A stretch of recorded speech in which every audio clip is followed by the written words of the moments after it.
सरकार ने जो ये षड्यंत्र किया है, और इस षड्यंत्र में जो दलाल, अब मैं उनको दलाल ही कहूंगा, जो सरकार की तरफ से दलाल शामिल हैं, जिन्होंने बहन बेटी की इज्जत आबरू का सौदा किया है और सौदा करके ये आंदोलन पूरे से खत्म कर दिया है।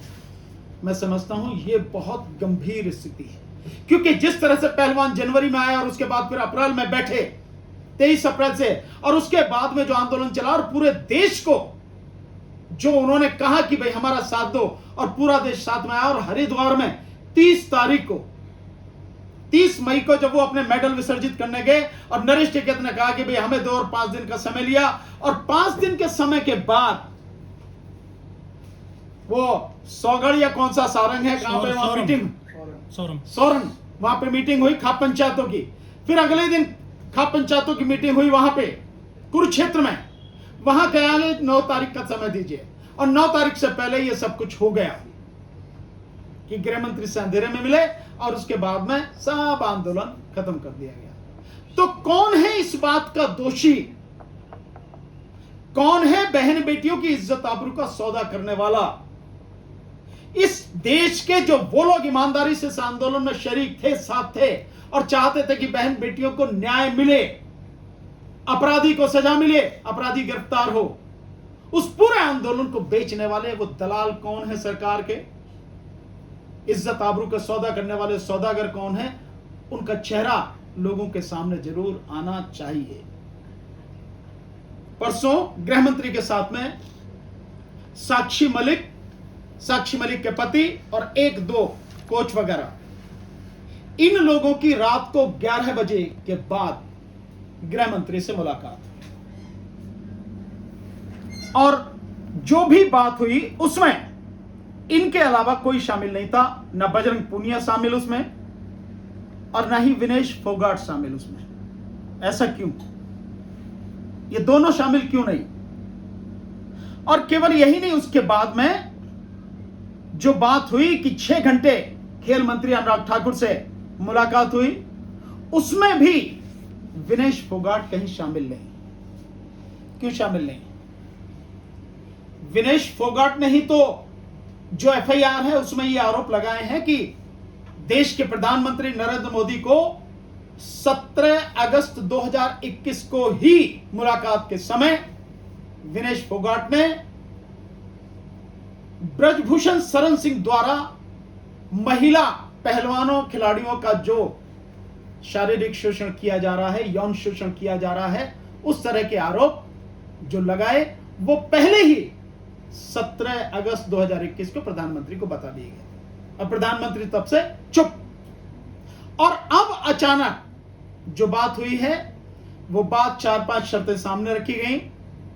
जैसा खेल मंत्री के से बात करने के बाद अब जो निकल के आ रही हैं, एक कि ब्रजभूषण शरण सिंह के परिवार का या ब्रजभूषण शरण सिंह कोई भी कुश्ती संघ में शामिल नहीं होगा।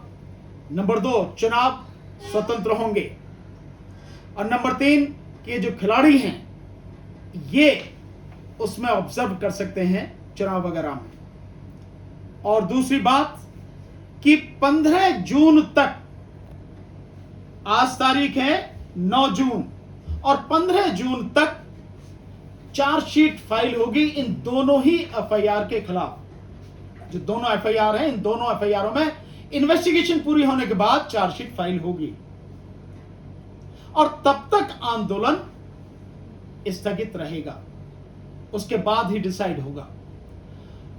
और सरकार ने साफ कर दिया है कि ब्रजभूषण सिंह की गिरफ्तारी नहीं होगी। इसको छोड़ के बाकी सारी चीजें सरकार मानने को तैयार है, उनकी सारी मांगे। 15 तारीख को चार्जशीट कोर्ट में फाइल होने के बाद सब कुछ कोर्ट के अधीन हो जाएगा। फिर पुलिस, शासन, प्रशासन, सरकार कुछ नहीं कर सकती, कुछ भी।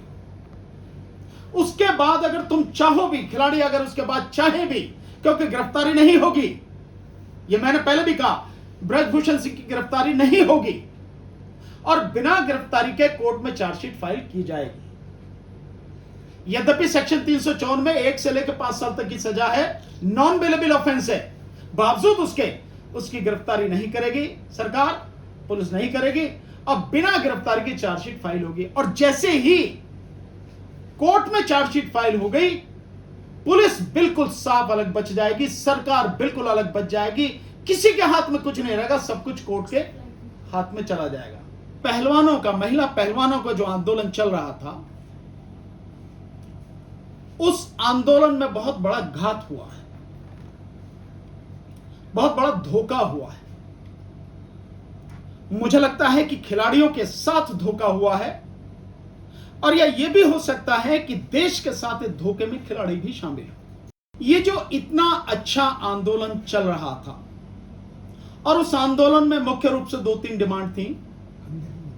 एक, ब्रजभूषण शरण सिंह की गिरफ्तारी, और दूसरे, भारतीय कुश्ती महासंघ से ब्रजभूषण का इस्तीफा। तो कुश्ती महासंघ की एग्जीक्यूटिव बॉडी को भंग कर दिया सरकार ने, तो इस्तीफे की बात खत्म हो गई। लेकिन यौन शोषण के जो गंभीर आरोप लगे, उसमें ब्रजभूषण सिंह की गिरफ्तारी तक जो आंदोलन चलाने की बात खिलाड़ियों ने की थी, वो आंदोलन अचानक पूरी तरह से खत्म कर दिया गया।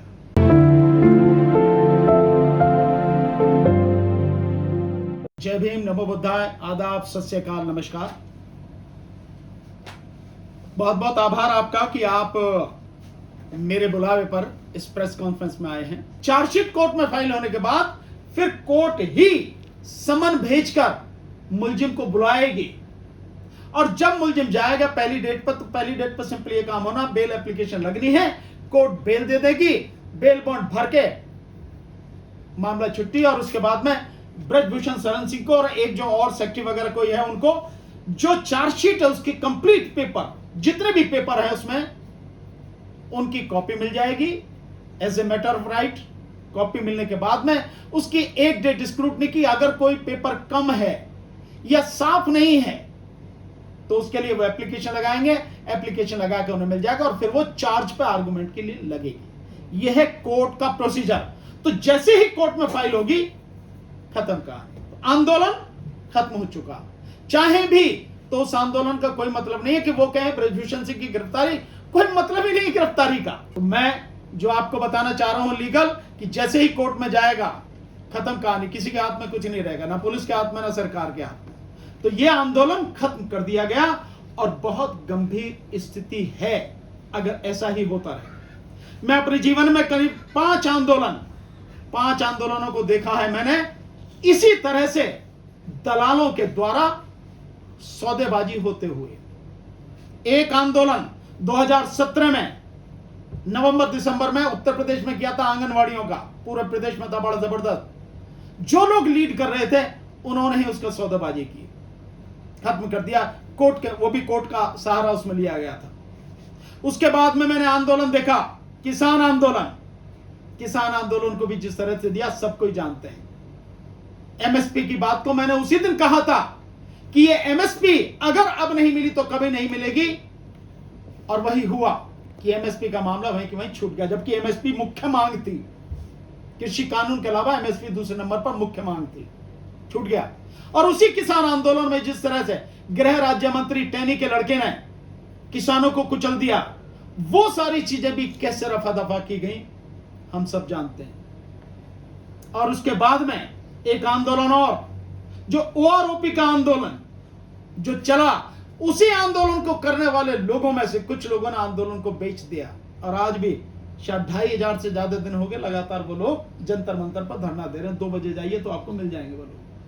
और अब ये आंदोलन देख रहा हूं, और ये आंदोलन मेरी नजर में इसलिए ज्यादा गंभीर है कि ये बहन बेटियों की इज्जत आबरू से जुड़ा है। लेकिन जो अपने आप को चौधरी बनने, चाहे वो खाप के चौधरी हो, चाहे कोई भी मुखिया हो, उनमें से जो भी इस सौदेबाजी में शामिल है, इससे ज्यादा गंभीर स्थिति नहीं होगी कि अपनी ही बहन बेटियों की इज्जत आबरू के सौदागर हो आप। उनका सौदा कर लिया, आंदोलन को खत्म कर दिया।